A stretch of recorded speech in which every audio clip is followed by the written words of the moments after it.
Hello दोस्तों, स्वागत है आपका हमारी साइकोलॉजी क्लासेस में। तो आज हम आपको बताने जा रहे हैं एक एग्जाम पेपर के बारे में जो कि है कॉग्निटिव साइकोलॉजी, कॉग्निटिव प्रोसेस, ठीक है ना, जो कि साइकोलॉजी का है। अब आप देख सकते हैं ये जो एग्जाम पेपर है इस पे लिखा है 2018, सन 2018 का पेपर है ये, ठीक है। तो इसमें क्या है, ये 2018 का है, कॉग्निटिव प्रोसेस का पेपर, एमए सेकेंड सेमेस्टर, ठीक है, साइकोलॉजी।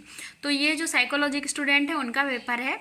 अब आप देख सकते हैं ये जो है, मैं आपको बताती हूँ यहाँ पे क्या है, ये NE5, ये NE5 इसलिए लिखा है, ये जो क्वेश्चंस हैं इसमें कोई आपको NE5 करने होते हैं, ओके। तो जो NE5 क्वेश्चंस हैं वो NE5 का मतलब है कोई 5 करना है आपको। इनमें 10 क्वेश्चंस दिए गए हैं। ये जो क्वेश्चन है वो शॉर्ट टाइप क्वेश्चन है, शॉर्ट आंसर टाइप रहते हैं, ठीक है। इनकी जो वर्ड लिमिट रहती है, शब्द सीमा जो रहती है वो 50 शब्दों की होती है, 50 वर्ड्स की, ओके। तो यहाँ पे आप देख सकते हो संवेदी स्मृति के प्रकार, ठीक है, टाइप्स ऑफ सेंसरी मेमोरी। तो मैं आपको बता रही हूँ इसमें कितने नंबर का क्वेश्चन होता है, ये सारी चीज़ें मैं आपको बताऊँगी, ठीक है। तो इस किस तरह से ये क्वेश्चन रहते हैं, किस तरह का एग्जाम पेपर आता है, आप देख सकते हैं। ये मैंने यहाँ पर लिख रखा है, ठीक है। तो आप यहाँ से देख सकते हैं ये जो पेपर है ये 2018 का है, ठीक है। दूसरा जो क्वेश्चन है लघुकालीन स्मृति क्या है, what is short term memory. तीसरा क्वेश्चन है घटनात्मक स्मृति को परिभाषित कीजिए, तो डिफाइन एपिसोडिक मेमोरी, ठीक है।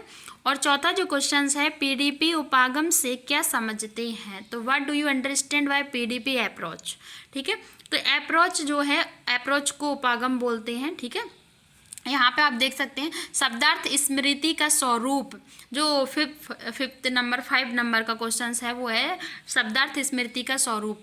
तो नेचर ऑफ सेमेटिक मेमोरी, ठीक है।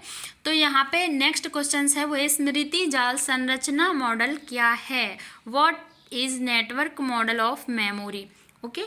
नेक्स्ट क्वेश्चन है संप्रत्यय का अर्थ, meaning of concept. Next question है कुपरिभाषित संप्रत्यय से आपका क्या अर्थ है, ठीक है। अब नेक्स्ट क्वेश्चन है जिह्वा की नोक घटना क्या है, ठीक है। नेक्स्ट क्वेश्चन है प्रत्यक्षदर्शी साक्ष्य का अर्थ, तो meaning of I witness testimony, ठीक है। तो इस तरीके से जो है क्वेश्चंस हैं 10 है, आप देख सकते हैं रोमन गिनती में यहाँ पे लिखा हुआ है, रोमन काउंटर लिखी हुई देखो।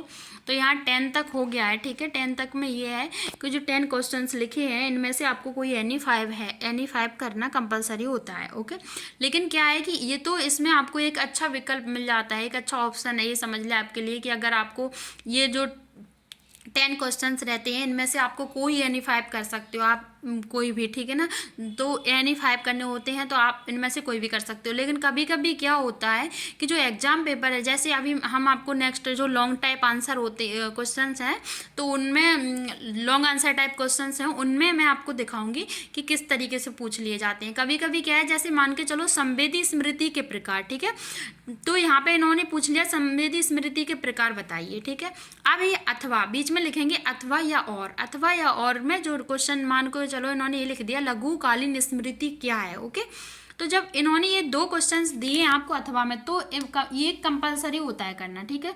संवेदी स्मृति के प्रकार, या फिर तो आप ये वाला करिए या फिर आप इसका आंसर दीजिए लघुकालीन स्मृति क्या है, ठीक है। अगर आप इनमें से आपको, इन दोनों में से अगर आपको कोई भी नहीं आता है, इनमें से अगर आप किसी का भी आंसर नहीं देते हो तो ये क्या है कि आपके जो 5 नंबर हैं ये आपको नहीं मिलेंगे, ठीक है। तो इस तरीके से, लेकिन यहाँ पे अच्छा ऑप्शन है कि आपको जो 10 क्वेश्चंस दिए गए हैं फिर आपको जो 5 आ रहे हैं वो आप कर सकते हो, ठीक है। तो अब इस तरीके से आप मिलते हैं आपको नेक्स्ट वाले उसमें। देखो लॉन्ग टाइप क्वेश्चंस में, तो लॉन्ग आंसर टाइप जो क्वेश्चन है इसमें आप देख सकते हो। देखो यूनिट फर्स्ट इसलिए लिखा हुआ है क्योंकि जो MA का सिलेबस होता है तो ये उसके हर सब्जेक्ट में 5 यूनिट रहते हैं, ओके। तो 5 यूनिट से हर एक यूनिट से आपको 2 क्वेश्चंस मिलेंगे।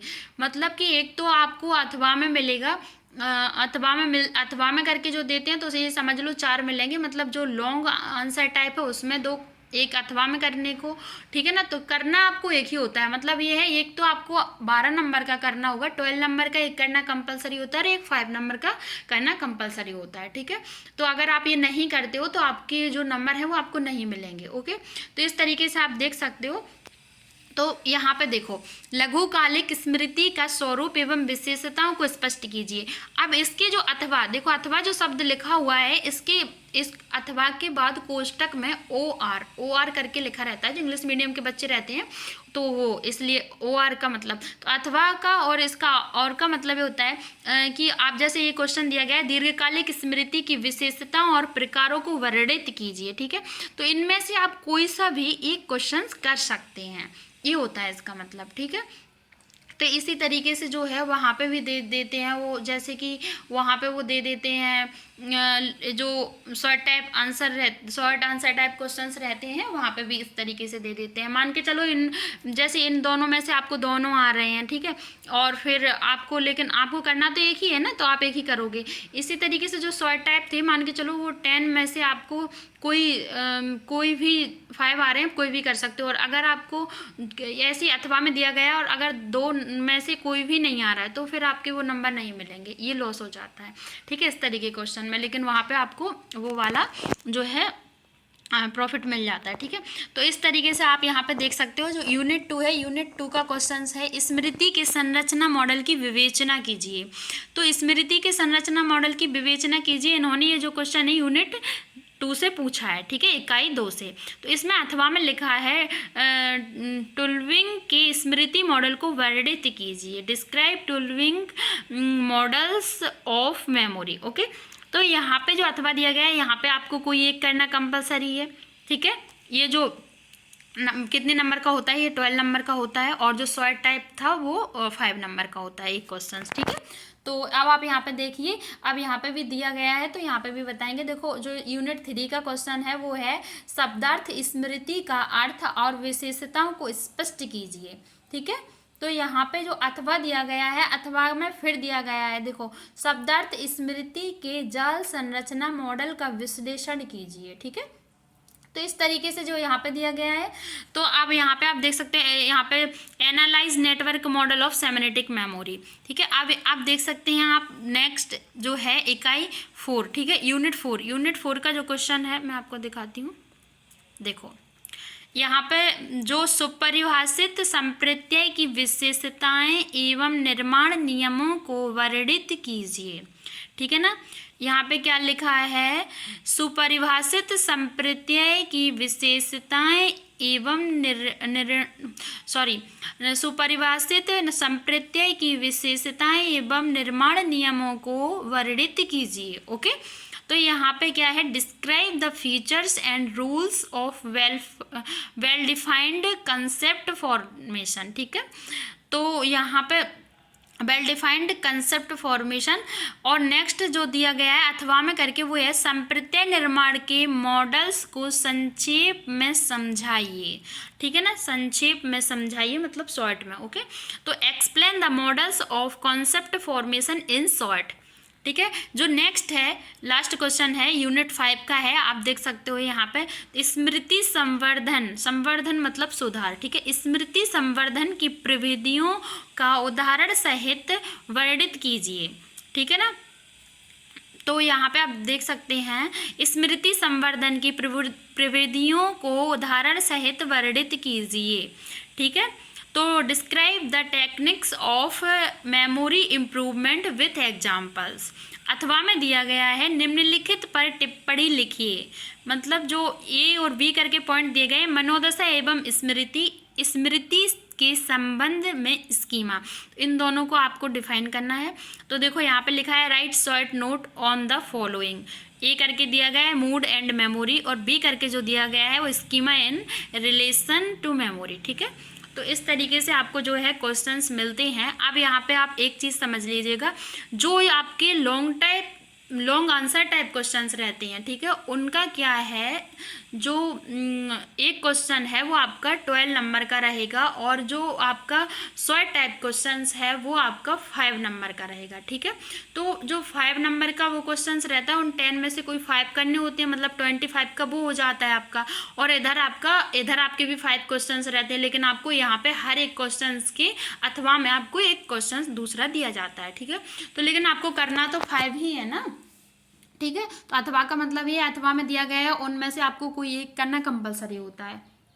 अब क्या करना है आपको कि जो ये 12 नंबर का क्वेश्चन है और वो है, आप ये ऐसा समझ लो कि जो रेगुलर स्टूडेंट होते हैं उनका जो एक्सटर्नल एग्जाम, ये जो एग्जाम होता है वो एक्सटर्नल एग्जाम होता है, ये जो है 85 नंबर का रहता है। ओके, और जो आपके 15 नंबर होते हैं वो उनका ना एक इंटरनल असाइनमेंट होता है। इंटरनल असाइनमेंट 15 नंबर का होता है जो कि कॉलेज में ही होता है, ठीक है। तो वो 15 और ये 85 को ऐड करके आपका 100 हो जाता है, ठीक है। तो आपका 100 नंबर का एग्जाम पेपर होता है।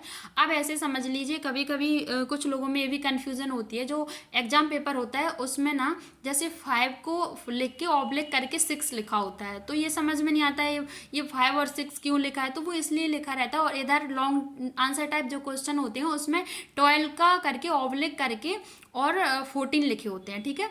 12 और 14 लिखे होते हैं और ऊपर जो है 5 और 6, 5 और 6 लिखे होते हैं, ठीक है। तो इस तरीके से आप जो देख सकते हैं, आपको करना क्या है कि जो 12 नंबर का क्वेश्चन वो तो रेगुलर स्टूडेंट के लिए हो गया, ठीक है। और जो शॉर्ट आंसर टाइप क्वेश्चन है वो 5 नंबर का, वो भी रेगुलर के लिए। अब जो प्राइवेट स्टूडेंट होते हैं जिनका क्या है इंटरनल असाइनमेंट नहीं होता है, तो उनको क्या करना होता है कि जो उनका 100 नंबर का पेपर होता है वो पूरा 100 नंबर का ही होता है, क्योंकि उनके इंटरनल असाइनमेंट नहीं होते हैं, ठीक है। और जो रेगुलर स्टूडेंट है उनका 85 नंबर का होता है ये एग्जाम पेपर, और जो प्राइवेट स्टूडेंट है उनका 100 नंबर का होता है, क्योंकि उनके इंटरनल असाइनमेंट नहीं होते हैं। तो इसीलिए उनका जो शॉर्ट आंसर टाइप क्वेश्चंस होते हैं उनका एक क्वेश्चन 6 नंबर का रहता है, ठीक है ना। और यहाँ पे उनका जो एक क्वेश्चन लॉन्ग आंसर टाइप जो क्वेश्चंस होता है उनका वो एक क्वेश्चन 14 नंबर का रहता है, ठीक है ना। तो यहाँ पे और 14 इंटू 5 करोगे तो यहाँ पे 70 हो जाएंगे, ठीक है। और वहाँ पे 6 इंटू 5 करोगे तो वहाँ 30 हो जाएंगे। 70 30 को जब आप ऐड करोगे तो 100 हो जाएगा, ठीक है। तो उनका इस तरीके से 100 नंबर का एग्जाम पेपर होता है। तो इस तरीके से मैंने आपको बताया है। ये जो एग्जाम पेपर था ये 2018 का था, 2018 का, ठीक है। तो इस तरीके से जो है आप को सब समझ में आ गया होगा। आई होप आप सभी को सब कुछ समझ में आ गया होगा। मिलते हैं आपसे अब नेक्स्ट वीडियो में, तब तक के लिए थैंक यू सो मच।